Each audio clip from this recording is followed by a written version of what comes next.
Ustadz, bagaimana kalau misalnya ya kamar mandi saya ya dekat ya dengan sapi tank misalnya. Akhirnya bak mandinya bau seperti bau sapi tank karena berdekatan. Iya. Apakah air saya menjadi air yang najis? Maka jawabannya tidak. Dia bukan air yang najis. Betul, baunya berubah, tapi baunya itu berubah bukan karena dia bercampur, karena akibat dia berdekatan saja. Dia tidak bercampur, tapi karena dia berdekatan, ya, maka berubahlah bau air tersebut dan dia tidak najis.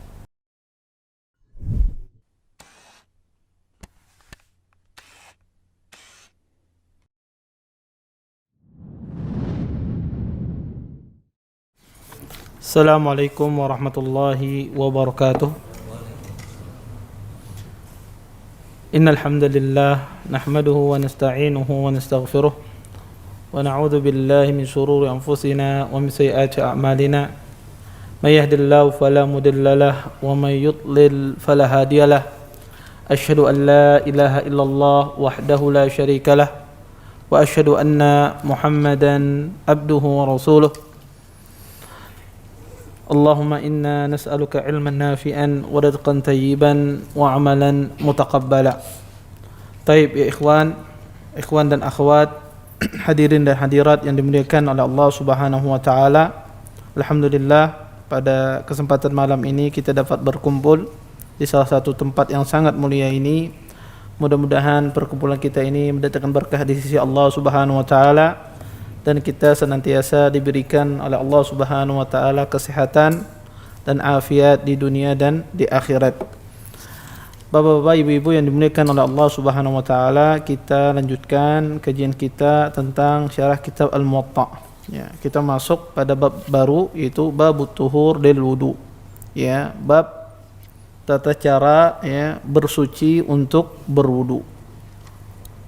Berkata Imam Malik rahimahullah ta'ala, beliau mengatakan, an Safwan ibn Sulaim an Sa'id ibn Salamah maula ibn al-Azraq anna al-Mughirah ibn Abi Burdah wa huwa min bani Abdiddar akhbarahu annahu sami'a Aba Hurairah radhiyallahu anhu yaqul sa'ala rajulun سأل رجل رسول الله صلى الله عليه وسلم فقال يا رسول الله إنا نركب البحر ونحمل معنا القليل من الماء فإن توضأنا به عطشنا أفنتوضأ بماء البحر فقال رسول الله صلى الله عليه وسلم وطهور ماؤه الحل ميتته.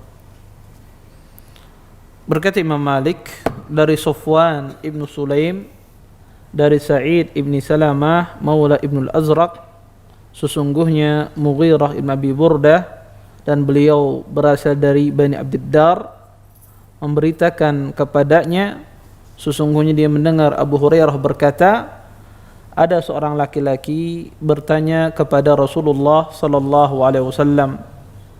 Laki-laki ini mengatakan, wahai Rasulullah, sesungguhnya kami menaiki kapal di atas lautan dan kami membawa perbekalan sedikit dari air. Jika seandainya kami berwudu dari air perbekalan tersebut, maka kami akan kehausan karena ya enggak cukup air tersebut. Apakah boleh kami berwudu wahai Rasulullah menggunakan air laut? Kemudian Rasulullah pun menjawab, sesungguhnya air laut itu suci airnya dan halal bangkainya. Hadis ini ya, hadis yang sahih ya, hadis yang sahih. Di dalam hadis ini ada seorang sahabat ya bertanya kepada Nabi SAW. Sahabat ini bertanya tentang boleh tidak berwudu menggunakan air laut. Iya. Karena di dalam benak sahabat ini bahwasanya ya, air laut itu air yang asin ya, dan tidak enak untuk diminum, sehingga siapapun tidak akan menggunakan air laut untuk diminum ya. Sehingga timbul pertanyaan di kalangan sahabat ini bahwasanya jangan-jangan air laut ini tidak bisa digunakan untuk berwudu. Makanya mereka bertanya kepada Nabi sallallahu alaihi wasallam. Dan Nabi sallallahu alaihi wasallam pun menjawabnya tidak, jawabannya iya atau tidak.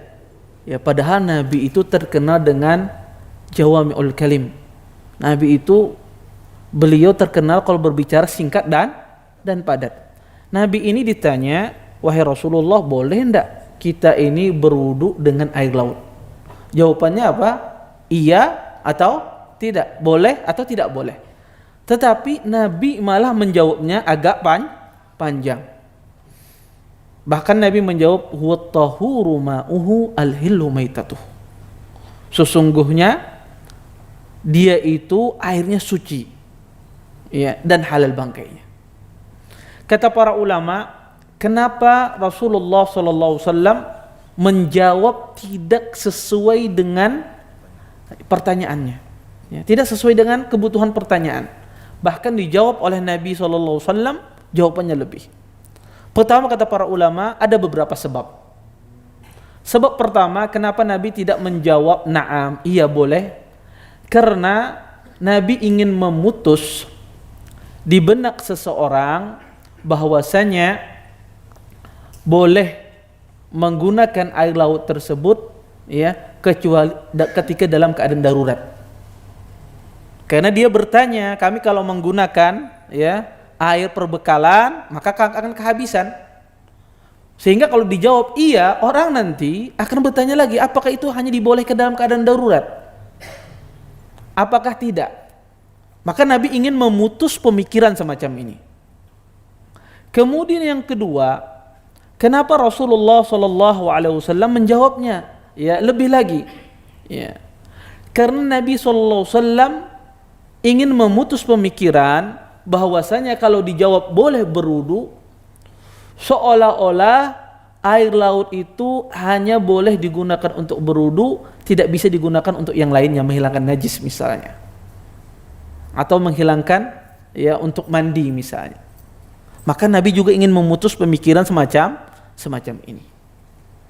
Kemudian kenapa Nabi menambah jawabannya tersebut? Bahkan Nabi sebutkan al-hillu maitatuh. Ini di luar konteks dari pertanyaan. Ya, Nabi menjawab halal juga bangkainya. Karena Nabi SAW, ya, ingin menjelaskan kepada kita, karena hal ini juga dibutuhkan ketika orang berlayar. Dia butuh makan. Ya. Maka dijelaskan oleh Nabi SAW hukum-hukumnya.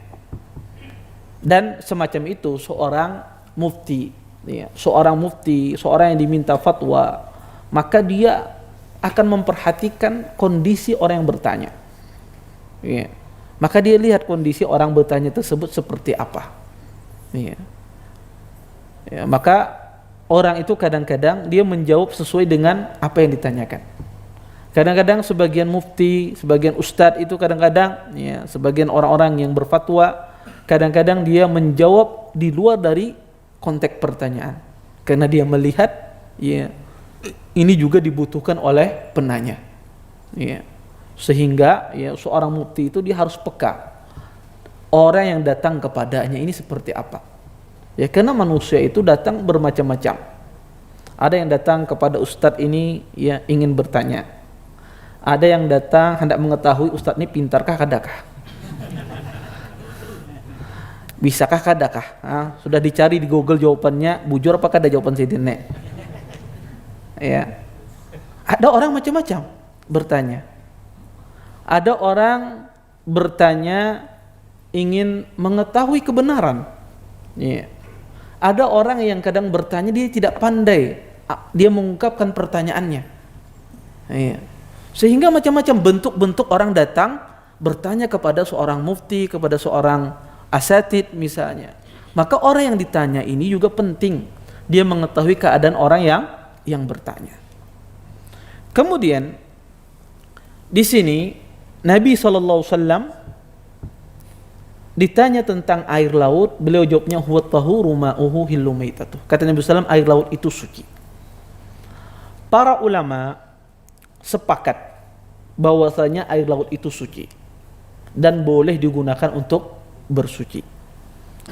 Kalau kita melihat air di buku-buku fikih, sebagian ulama membagi air tersebut, ya, mengklasifikasikan, ya, ada yang mengklasifikasikan membagi dua bagian, dua macam jenis air, ada yang membagi 3 bagian. Yang benar, yang tepat adalah air itu cuma 2 saja. Air itu cuma 2. Air itu imma dia suci, mensucikan, atau air itu air yang najis. Cuma 2 saja. Air itu kalau dia enggak suci, dia najis. Adapun sebagian ulama mengklasifikasikan air itu, membagi air itu menjadi 3 bagian. Ada yang mengatakan air itu dia suci, mensucikan. Yang kedua ada air itu suci tapi tidak bisa mensucikan. Ada yang ketiga air itu air yang najis. Nah, pembagian yang bertambah pembagian satu ini, air itu suci tidak mensucikan, itu seperti dicontohkan oleh sebagian ahlul ilm, sebagian adalah air yang musta'mal, air yang sudah dipakai. Maka kada boleh lagi, tidak boleh lagi digunakan untuk berwudu. Ini bagi orang yang membagi air itu menjadi 3 bagian.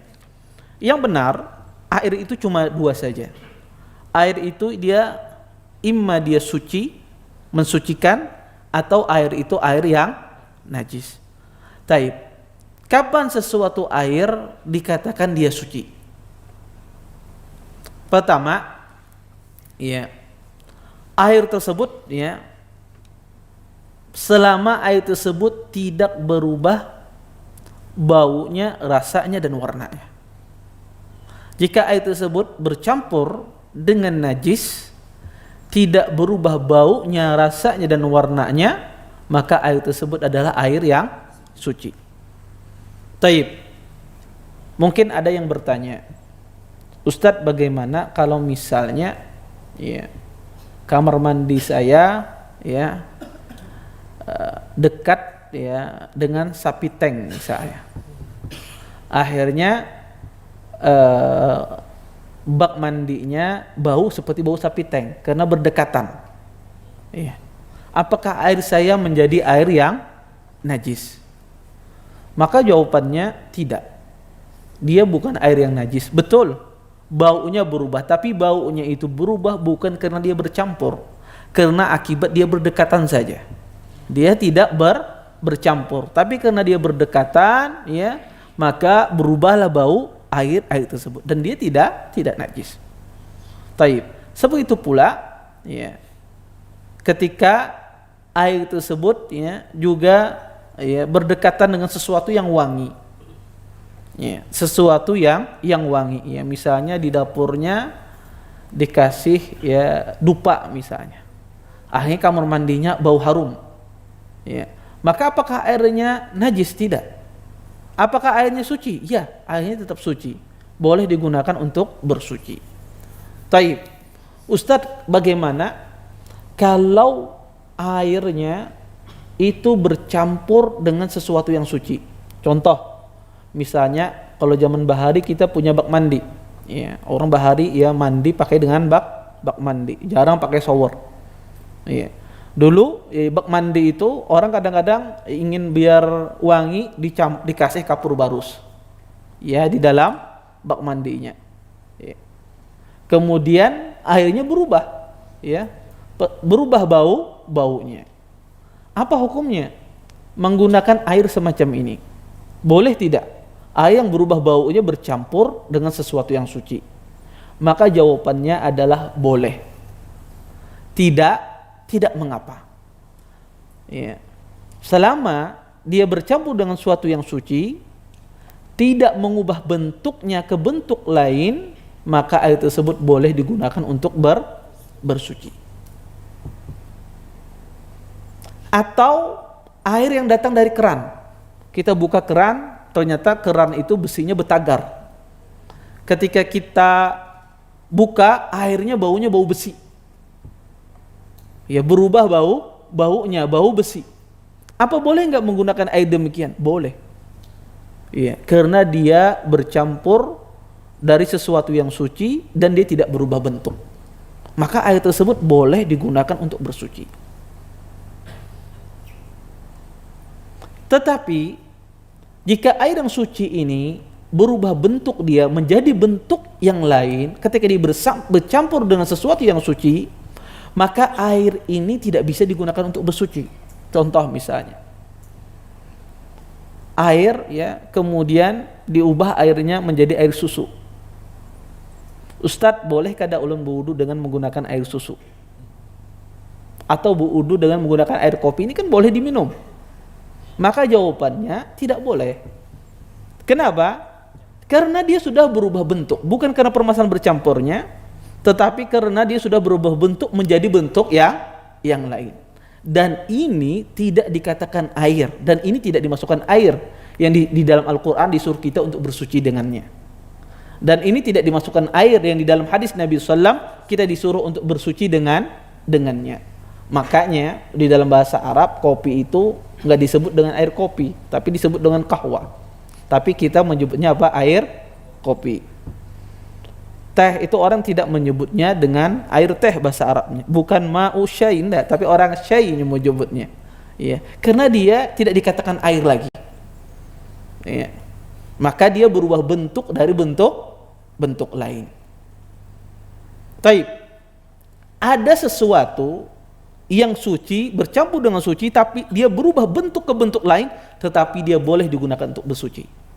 Yaitu ketika air tersebut bercampur dengan tanah. Contoh misalnya, pian berjalan, ya, ternyata subhanallah, ya, kadang mendapati air, ada genangan air, ya, kemudian di situ bercampur dengan tanah, debu, lumpur, airnya warnanya warna kuning, ya, atau warna coklat. Boleh tidak kita berwudu dengan menggunakan air tersebut? Atau sumur misalnya, sumurnya apa? Bercampur dengan tanah, keluar airnya apa? Bukan putih, ya, tapi airnya menjadi air kuning. Boleh kada berwudu dari sumur ini? Ya. Maka jawabannya boleh. Maka jika air itu bercampur dengan tanah, bercampur dengan debu dan semisalnya, maka dia boleh digunakan untuk bersuci walaupun warna air itu berubah, walaupun baunya juga berubah, walaupun rasanya pasti berubah, maka tidak ada masalah. Kenapa? Karena air itu suci. Debu itu juga salah satu alat menyucikan juga, yang diperintahkan kita juga untuk bersuci dengannya ketika kita bertayamum. Makanya para ulama ijma, tidak mengapa seseorang menggunakan air yang bercampur dengan debu, dengan tanah, maka tidak mengapa. Dan ini ijma para ulama. Maka secara singkat, air yang suci itu bercampur dengan apapun, ya, dengan sesuatu yang suci, selama dia tidak berubah bentuk ke bentuk lain, maka dia boleh digunakan untuk bersuci. Itu secara singkatnya. Selama dia tidak berubah bentuk ke bentuk lain air itu, maka masih dia dikatakan air, maka dia digunakan untuk bersuci. Taib. Ustadz, bolehkah ulun berwudu dengan air sabun? Iya. Maka kalau dia sudah berubah menjadi air sabun, maka berubah bentuk. Maka tidak dikatakan dia bisa digunakan untuk bersuci. Ya, tapi kalau seandainya masih dikatakan air bercampur sedikit dengan sabunnya sedikit, maka tidak ada masalah, digunakan untuk berwudu. Kemudian air yang kedua adalah air yang najis. Maka ya, sumber najis itu Pak cuma dua. Sumber najis itu ima berasal dari benda mati atau berasal dari benda hidup. Dari sesuatu yang hidup. Benda mati itu cuma satu, yaitu khamar, dan itu pun diperselisihkan. Yaitu alkohol. Itu pun diperselisihkan, ya, apakah dia najis atau tidak. Tetapi para ulama berselisih tentang masalah alkohol. Adapun yang bersumber dari yang hidup itu banyak. Setidak-tidaknya ada 8. Ya. Ada namanya najis itu berasal dari ya kotoran manusia dan kencing manusia. Maka ini najis. Kemudian juga madhi dan wadi. Ini juga najis. Kemudian juga berasal dari kotoran hewan yang tidak halal dimakan. Maka kotoran hewan dan kencingnya yang tidak halal dimakan ini juga najis. Maka tidak boleh dimakan. Ya, tidak boleh juga ya hewan tersebut dimakan dan kotorannya najis. Kemudian juga ya berasal dari mayitah, ya dari bangkai. Ya. Maka bangkai itu ya kotorannya bangkai itu adalah najis. Kemudian yang ketujuh adalah ya berasal dari binatang buas. Semua binatang buas ya air liurnya dan semisalnya atau binatang yang haram dimakan itu semuanya najis. Ya, binatang yang haram dimakan itu seluruh tubuhnya najis. Kotorannya, air liurnya. Kemudian para ulama menambahkan satu lagi yang najis adalah air liur anjing. Ya. Dikhususkan air liur anjing karena cara membersihkannya berbeda. Maka inilah sumber najis. Ini sumber najis. Ya. Maka air itu jika bercampur berasal dari sumber najis ini, maka dia dikatakan air najis. Kapan ya air najis ini ya boleh dipakai? Maka air najis ini boleh dipakai jika hilang zat najisnya. Mengetahui hilang zat najisnya adalah ketika hilang ya 3 sifat tersebut, baunya, rasanya dan warnanya. Dan kapan pula sesuatu air yang suci dikatakan najis? Ketika air suci tersebut dia bercampur dengan najis kemudian berubah salah satu dari 3 sifat ini, baunya, rasanya dan warnanya. Iya. Ulun tete kalau warna paham aja ya.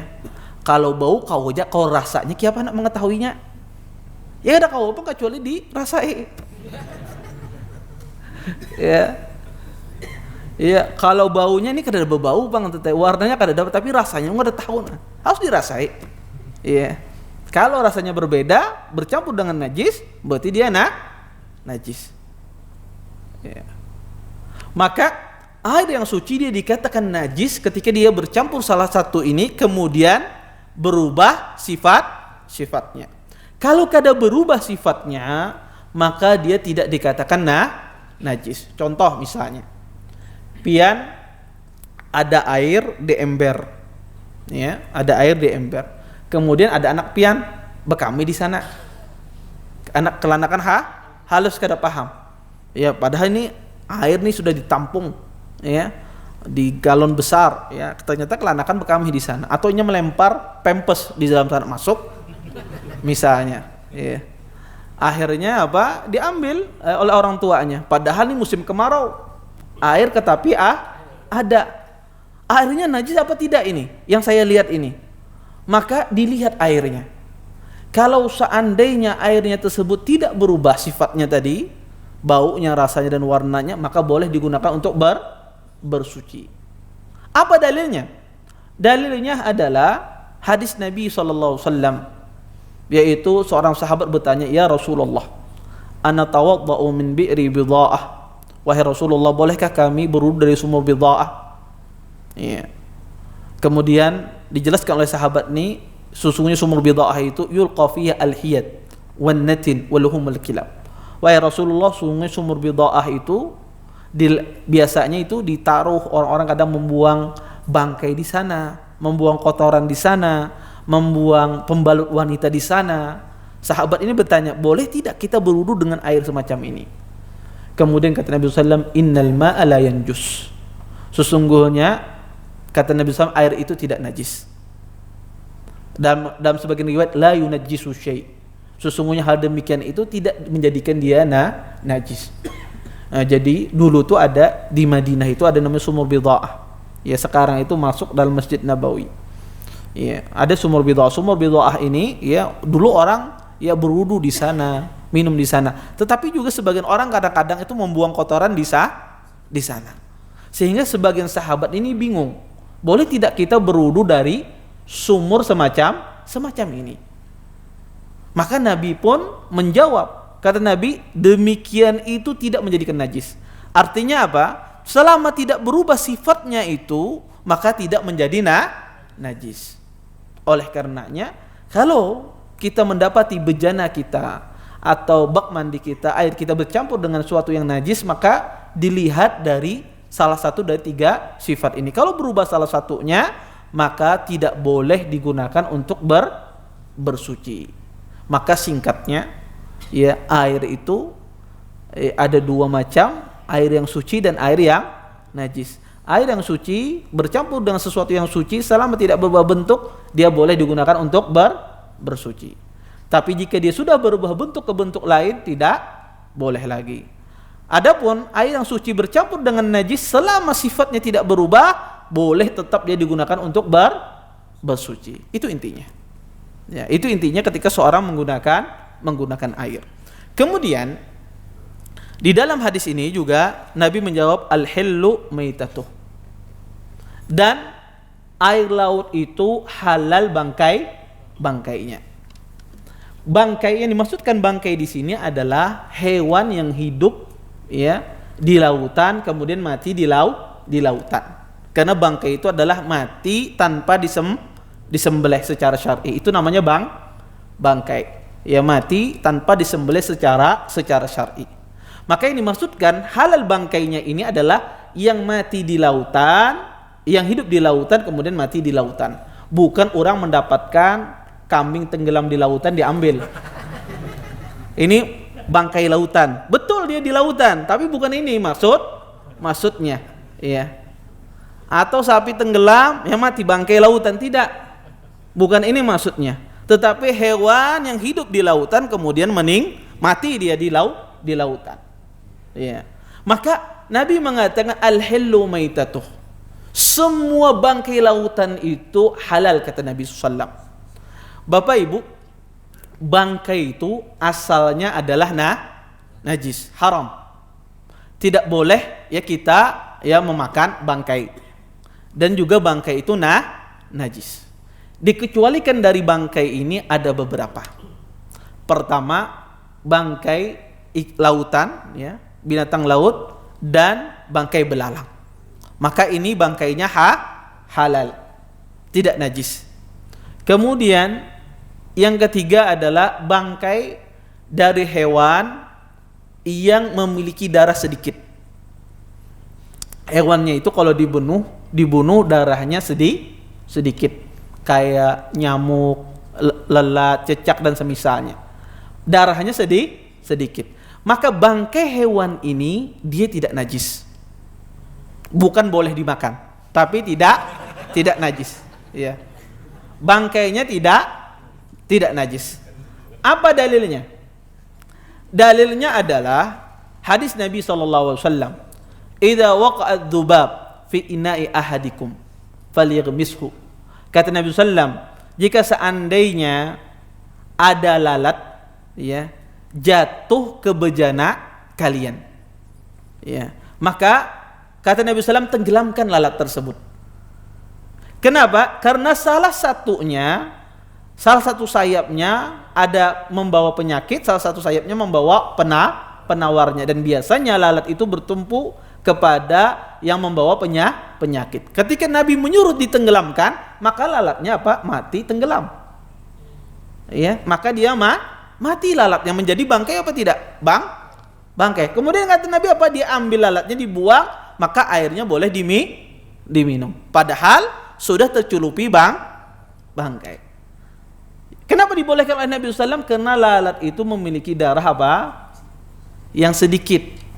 Ya, sehingga bangkainya itu tidak najis. Maka airnya boleh diminum. Ustadz, kalau seandainya pengulun hendak meminum air yang lalat tenggelam di sana, boleh aja, kada apa-apa, terserah aja.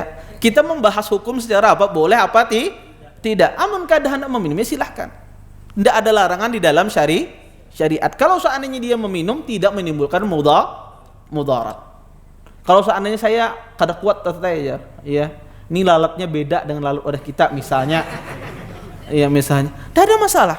Orang membahas dari sisi hukum itu kembali kepada siapa? Kembali ke masing orang-orang. Atau orang kadang-kadang di sungai, ya hendak berwudu, melihat ada jamban misalnya sana, rasa kada kawa ulun berwudu di sana misalnya, ya, kada sanggup misalnya berwudu di sana, kada masalah, ya, iya. Tapi kalau kita ditanya, sah kada berwudu di sana, sah saja. Tapi orang itu dia misalnya tidak bisa berwudu di sana, itu urusan lain, ya. Maka ini kadang-kadang sebagian orang juga salah paham. Ya pernah saya menjelaskan hadis ini, dia pikir harus diminum. Misalnya air yang terjerumus lalat masuk di dalam yang kada harus. Ya kita menjelaskan secara hukum. Kalau seandainya diminum, kadang menimbulkan mudarat. Maka ini bangkai yang dikatakan tidak najis. Dan juga dikecualikan dari bangkai itu juga adalah tulang belulangnya, kemudian rambutnya, ya, kukunya, ya, bulunya, maka itu tidak najis. Ya, rambutnya, bulunya, kukunya, ya, kemudian ya tulangnya itu tidak najis. Maka ini yang dikecualikan dari bangkai. Pada asalnya bangkai itu najis. Kecuali ini yang dikecualikan. Taib. Nabi mengatakan halal bangkai laut. Kalau kita melihat Bapak Ibu yang dimuliakan oleh Allah Subhanahu wa taala, hewan itu ada 3 macam. Ya. Hewan itu ada hewan laut, ya. Ada hewan itu ada yang hidupnya di laut, ada hewan itu hidupnya di darat, ada hewan itu hidup di darat dan di laut. Maka kalau hewan di laut sudah jelas hukumnya. Ya, bangkainya halal, semuanya halal. Yang kedua, hewan di darat sudah jelas hukumnya. Bangkainya apa? Najis, tidak boleh dimakan. Kecuali tadi yang saya jelaskan, yaitu belalang. Taib. Tinggal permasalahan hewan yang hidup 2 alam ini. Hidup di daratan dan hidup di lautan. Maka hewan yang hidup di 2 alam ini, maka dia dihukumi seperti hukum hewan darat. Maka bangkainya juga najis, ya. Hewan yang hidup di 2 alam, ya seperti apa banyak, ya. Hewan yang kadang-kadang hidup di dua alam. Yang permasalahannya adalah hewan yang kita tidak tahu dia ini hidup di 2 alam kah kadakah? Ya banyak, ya. Makanya para ulama itu kadang-kadang berselisih tentang masalah hewan itu, ya. Berselisih dari sisi apakah ini hewan ini hidup di laut atau kada. Contoh misalnya buaya. Buaya itu apa hukumnya? Ya haram apa halal? Ya. Atau dalam bahasa Arab disebut dengan timsah. Ya. Maka ini dilihat ya, buaya ini hidupnya di mana? Di lautankah? Apakah di darat? Apakah hidup kedua-duanya? Ada yang mengatakan buaya itu hidup di 2 alam. Dia bisa hidup di darat, bisa hidup di laut. Makanya otomatis mengharamkan karena dia memangsa. Ya siba, dia memangsa. Ada yang mengatakan bahwasanya buaya itu ya dia hidupnya cuma di laut, di sungai.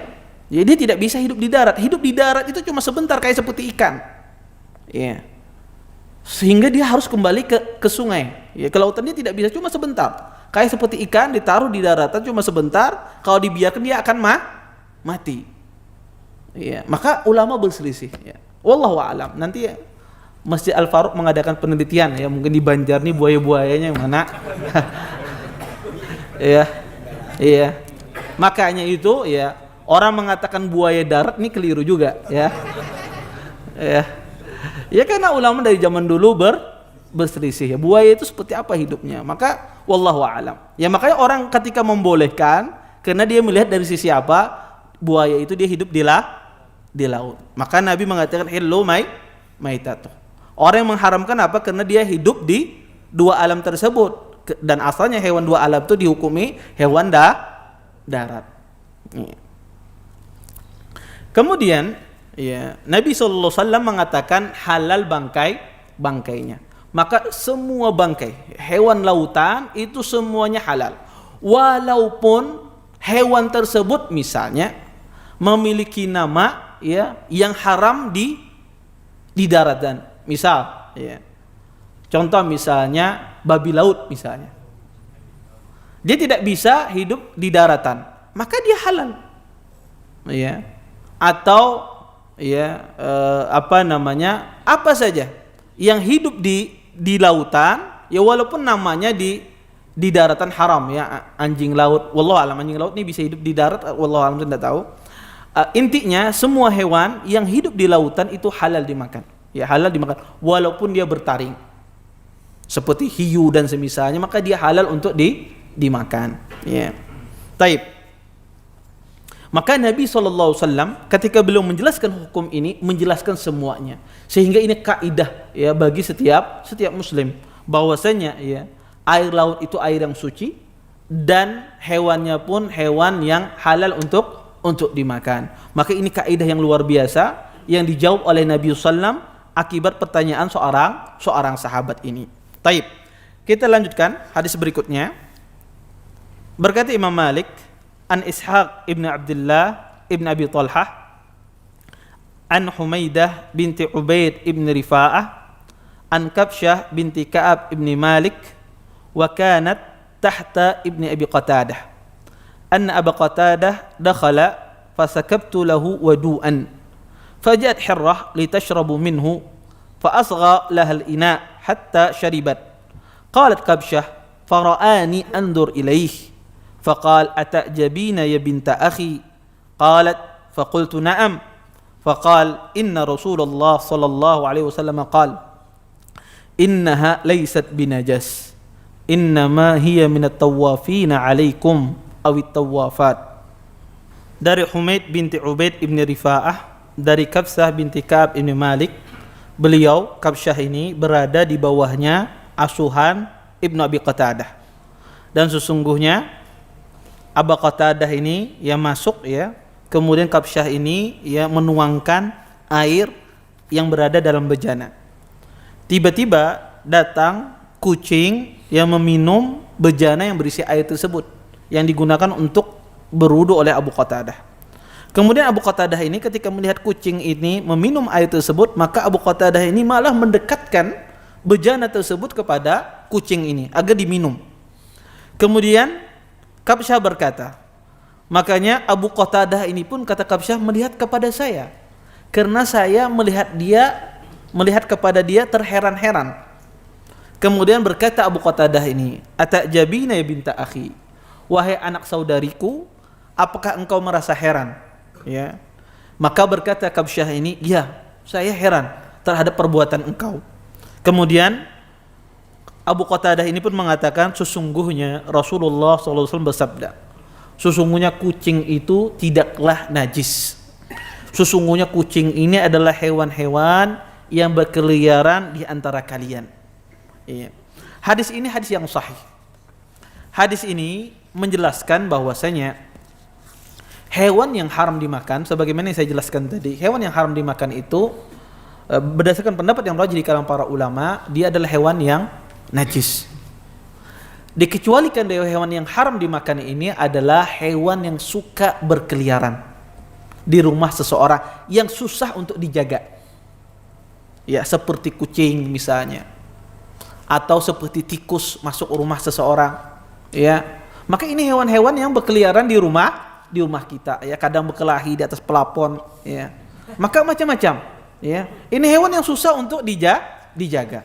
Maka hewan-hewan yang najis semacam ini, ya, maka hewan-hewan yang asalnya najis ini dimaafkan, dia tidak dikatakan najis, ya, karena dia susah dijaga.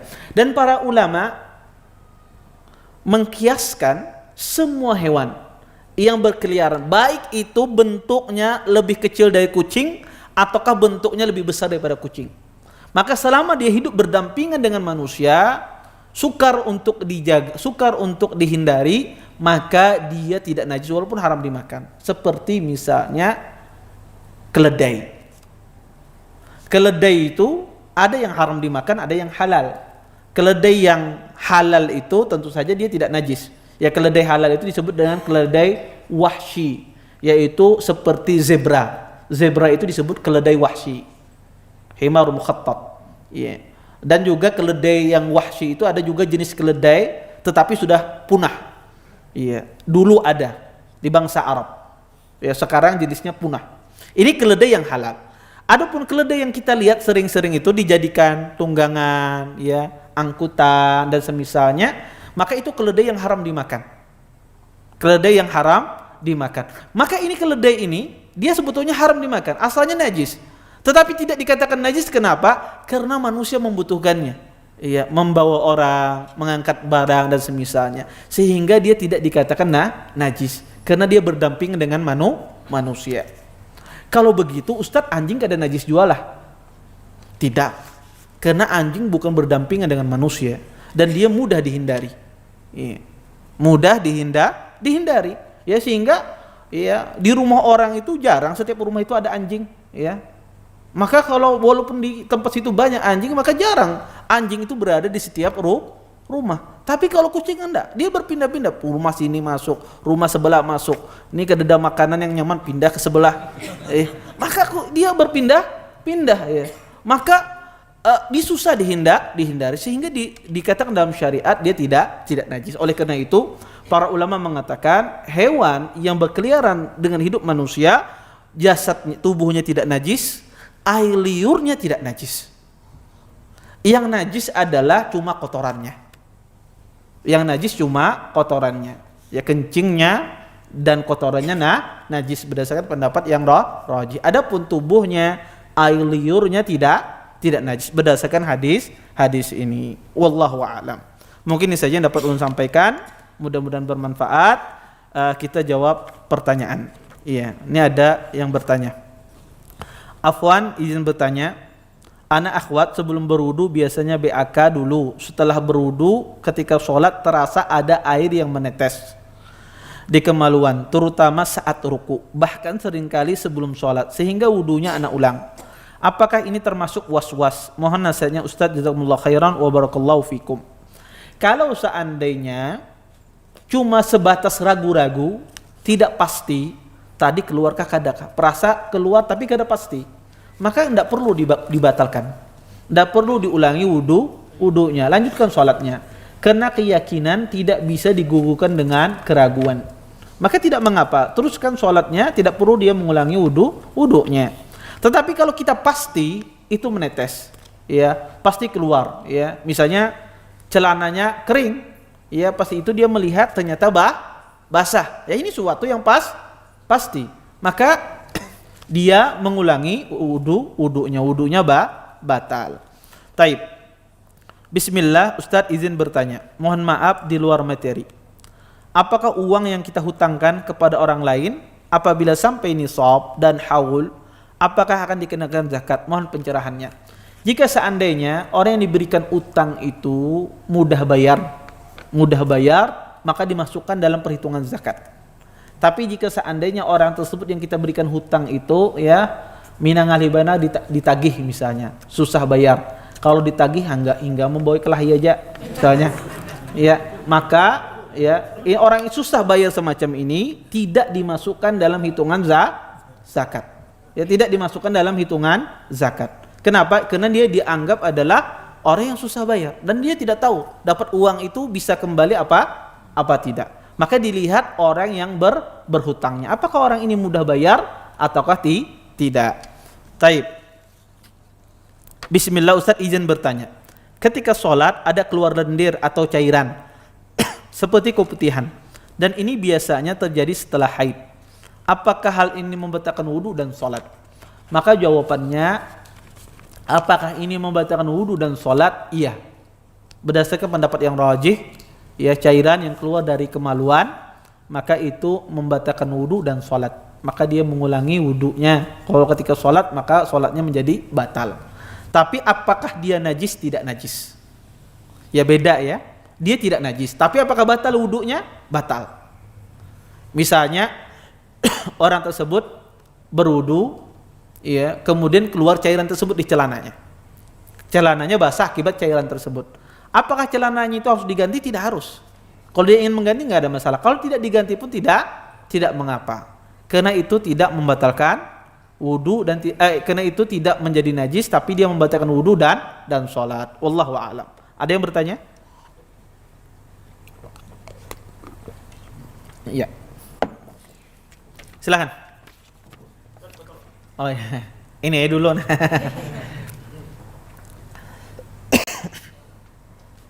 Assalamualaikum Ustaz.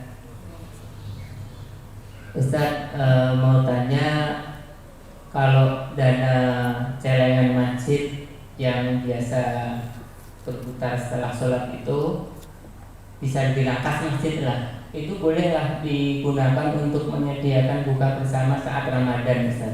Seperti apa? Bisa diulang pertanyaan tadi apa? Uang kas masjid, Masjid. atau celengan gitu lah. Nah itu digunakan untuk menyediakan buka bersama saat Ramadan. Ya. Terima kasih.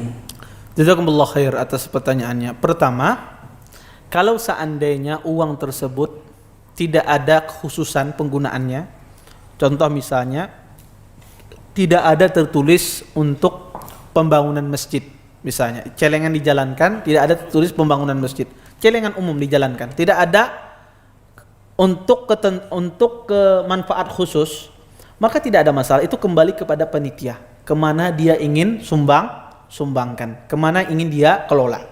Ya kalau dia ingin ya misalnya perluasan masjid ya silahkan, atau dia membantu anak yatim dari uang masjid tersebut ya silahkan. Ya itu kembali kepada panitia. Orang yang menyumbang tersebut dia menjadikan Anda sebagai wakilnya untuk menyalurkan kebaikan. Kecuali Anda mengatakan ya celengan ini digunakan untuk kepentingan masjid, maka digunakan sesuai dengan fungsinya. Atau yang menyumbang ini aku menyumbanglah Ahsan membangun masjid, kada Ahsan membangun sekolahan misalnya, maka harus digunakan untuk pembangunan masjid. Tapi kalau tidak ada sama sekali, ya tidak ada persyaratan demikian, tidak ada manfaat fungsi demikian, maka ini kembali kepada panitia masjid, ya DKM masjid, kemana dia ingin mengarahkan, tentu saja diarahkan untuk kebaikan. Wallahu a'lam. Taib. Darah itu termasuk najis. Lawan juga kotoran mata korektan itu masuk najis. Taib. Jazakumullah khair atas pertanyaannya. Beliau menanyakan apakah ya darah itu ya dia termasuk najis atau tidak, ya. Kemudian apakah kotoran mata itu juga termasuk najis atau masuk najis apa tidak, ya. Jawabannya adalah pertama ya darah ya terjadi khilaf di kalangan para ulama, ya. Terjadi khilaf di kalangan para ulama apakah darah itu najis atau tidak. Maka ittifaq ya, bahkan dinukil ijma'. Sebagian ulama mengatakan bahwasanya ya darah itu najis, dan ini dinukil ijma' oleh Imam Ahmad. Dia dinukil ijma' oleh Imam Ahmad. Baik darah itu yang memancar, baik itu darah haid, ya tentu darah haid sepakat ulama ya, atau darah istihadah, atau darah luka yang keluar, atau mimisan, maka itu semuanya najis, ya. Sebagian ahlul ilm, dan ini kecil saja, ya mereka mengatakan darah itu tidak najis. Maka kalau dilihat dia dari kehati-hatian, ya pendapat yang mengatakan najis itu pendapat yang paling kuat insyaallah, ya. Pendapat yang paling kuat, dan darah itu adalah najis. Tetapi dimaafkan darah yang sedikit. Para ulama memaafkan darah yang sedikit. Seperti apa? Seperti misalnya darah nyamuk. Ya, ada nyamuk antum tapak misalnya, ya berdarah, maka ini darah yang dimaafkan, ya. Maka cukup dia bersihkan, ya, maka ini tidak mengapa insyaallah.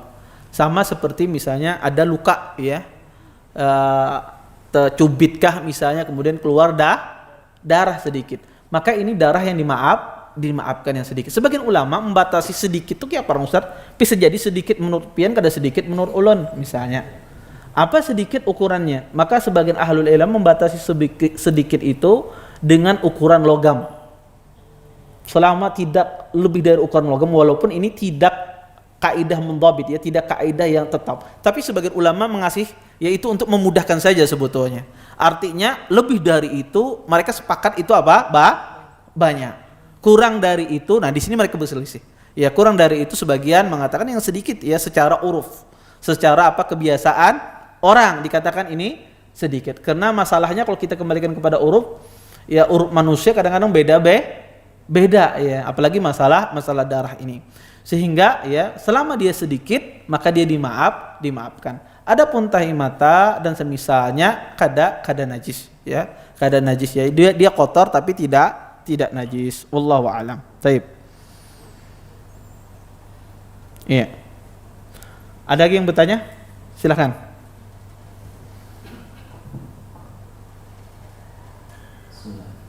Ustaz, apabila kita BAK tadi yang seperti pertanyaan tadi, terus terasa gitu ada basah gitu Ustaz, Iya.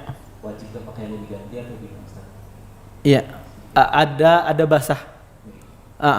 Kalau misalnya basah maka ya kalau antum ada pakaian yang lain maka diganti. Tapi kalau misalnya tidak ada ya cukup disiram tempat yang basah tersebut, ya dibersihkan ya sampai hilang najisnya. Ya, maka boleh dipakai kembali, tidak ada masalah, atau dilepas kemudian disiram ya tempat yang terkena najisnya tersebut. Wallahu a'lam. Ada lagi yang lain? Ya, silakan. Ya, pertanyaan terakhir. Soalnya beliau memborong biasanya.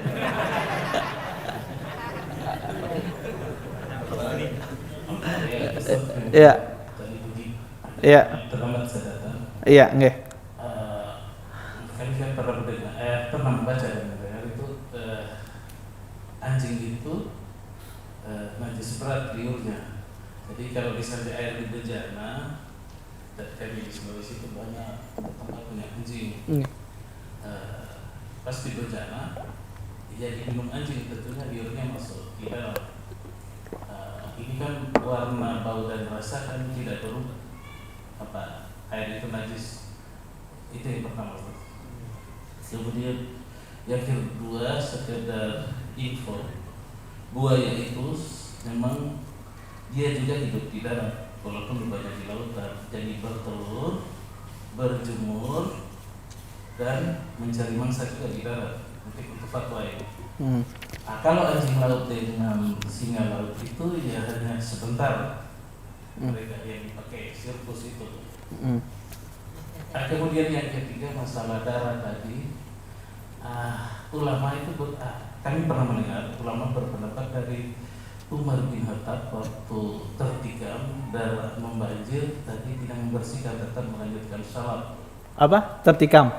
Tertikam, makanya berpendapat darah itu tidak najis. Yang kedua ada sahabat yang dipanah mengalir juga darah tapi tetap melanjutkan salat, tidak membersihkan darahnya itu Ustaz. Jadi kami mohon penjelasan Ustaz. Ya. Ya.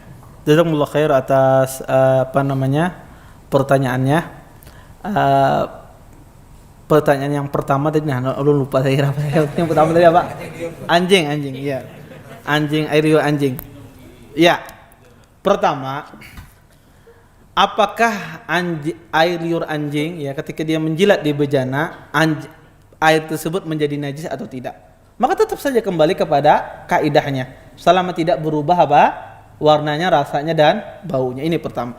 Tetapi kedua mengharuskan airnya tidak najis tapi bejananya najis. Mengharuskan antum membasuh bejananya. Ketika membasuh bejana pasti antum membuang banyu. Kada pasti dibuang banyunya. Iya. Mau kada mau. Iya. Jadi otomatis bukan masalah airnya najis tapi ketika antum membersihkan bejananya harus dibuang dengan 7 kali basuhan. Adapun mengatakan itu tidak najis juga ada asar dari Umar bin Khattab, tetapi asar ini lemah. Nanti ada hadis yang setelah ini asal Umar bin Khattab bahwasanya Umar bertanya, Umar pada saat itu mengatakan sahabat bertanya apakah di bejana ini pernah ya datang binatang-binatang buas meminum pada bejana-bejana ini. Ya termasuk sebagian ulama mengatakan sibak di sini adalah juga anjing. Kata yang punya, iya, kadang-kadang. Kata Umar, jangan engkau kasih tahu kami telah pernah berwudu dari bejana atau dari telaga yang pernah dijilat oleh binatang buas. Walaupun asarnya ini lemah, tetapi ini dijadikan istiqnas sebagai dalil penguat di kalangan para ulama bahwasanya tetap saja air tersebut ya dia kalau dijilat oleh binatang yang najis ya selama tidak berubah sifatnya itu maka tidak najis. Tapi tadi karena dia menjilatnya anjing maka harus dibuang ya karena ketika kita ingin membersihkan bejananya maka harus dibuang. Taib. Kemudian yang kedua beliau tadi menanyakan tentang masalah buaya kata beliau. Kalau seandainya dikatakan buaya itu hidup di dua alam ya sudah menjadi haram ya. Beliau yang mas'ul ya. Tanggung jawab. Taib. Saya tidak tahu ya secara ilmu Anda tidak paham, tapi saya menjelaskan secara pandangan dari sisi syariatnya. Kemudian yang ketiga adalah masalah tentang apa tadi? Darah. Ya itu di antara dalil yang membolehkan ya, di antara dalil yang membolehkan banyak sahabat ketika berjihad ya, otomatis mereka luka-luka ya. Kemudian tidak ada dikatakan mereka bahwasanya mereka berwudu atau mengulangi wudunya najis. Dan itu makul ya, sahabat ketika sholat ya, tidak mungkin orang berperang itu tidak luka ya. Tetapi tidak ada satu riwayat pun yang menyebutkan bahwasanya mereka mengulangi wudunya. Adapun riwayat yang sahabat dipanah ketika sembahyang itu tidak sahih. Ya, riwayat sahabat dipanah Ali bin Abi Thalib ketika khusuk dia cabut panahnya dan semisalnya di dalam sholat itu tidak benar. Ya. Tetapi sahabat ketika berperang, ya di antara dalil sebagian ulama sahabat berperang itu otomatis dia ada berdarah. Ya, dia ada sholatul khauf. Ya. Tetapi ada kaidah tidak mesti yang tidak dinukil itu ya tidak mesti yang tidak dinukil itu tidak ada. Nah ini juga harus diperhatikan. Tidak mesti yang tidak dinukil itu tidak ada. Artinya tidak ada sahabat yang menukil bahwasanya mereka berwudu ketika sholat berperang karena ada darah. Ya tapi belum tentu mereka tidak berwudu pula. Iya. Apalagi yang menukil ijma ini adalah Imam Ahmad. Menukil ijma ini adalah Imam Ahmad. Imam Ahmad itu sangat hati-hati. Beliau ketika menukil ijma, maka fuqaha itu hampir semuanya mengatakan itu adalah najis ya. Maka untuk berhati-hati ya, untuk berhati-hati dalam perkara agama dan ini lebih baik untuk agama kita, maka kita ya membersihkan kalau ada darah. Wallahu a'lam. Taib. Di sini beliau bertanya, izin Ustadz, dalam posisi sujud ketika sholat, keadaan telapak kaki direnggangkankah atau dirapatkankah? Dan mana yang lebih mendekati sunnah jazakallahu khairan? Maka adalah dirapatkan ya, sebagaimana hadis Nabi SAW, kana idza sajada dhamma asabi'ahu ya. Bahwasanya Nabi SAW ketika sujud beliau merapatkan jari jemarinya ya, jari jemari maka dirapatkan. Taib. Bismillah, bagaimana hukum kotoran cecak? Ya, dan bagaimana saat kita sholat berjamaah di masjid tersebut ya, terdapat kotoran cecak di dekat area sujud kita sadarnya saat sholat ya, maka ya kalau seandainya ya tahu ya setelah sholat ya bahwasanya ya habis sholat ya salam kemudian ya dia melihat kotoran cecak ya atau di bajunya ada kotoran cecak, maka ini adalah ya tidak masalah ya. Ini tidak masalah. Salatnya sah. Ya, kalau seandainya dia mengetahui ya ada kotoran cecak tersebut ya. Kemudian yang kedua ya, ini saya secara umum ya, apapun ya najis kita ketahui setelah sholat sudah selesai, kita ketahui setelah itu ada najis, maka tidak mempengaruhi sahnya sholat kita. Tidak mempengaruhi sahnya sholat kita. Taib. Kembali ke ada permasalahan tentang masalah cecak ini. Cecak ini apakah dia najis atau tidak? Ya.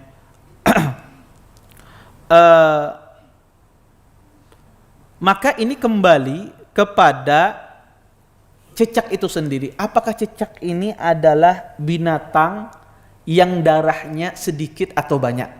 Atau dikatakan oleh para ulama darahnya mengalir atau tidak? Ya. Maka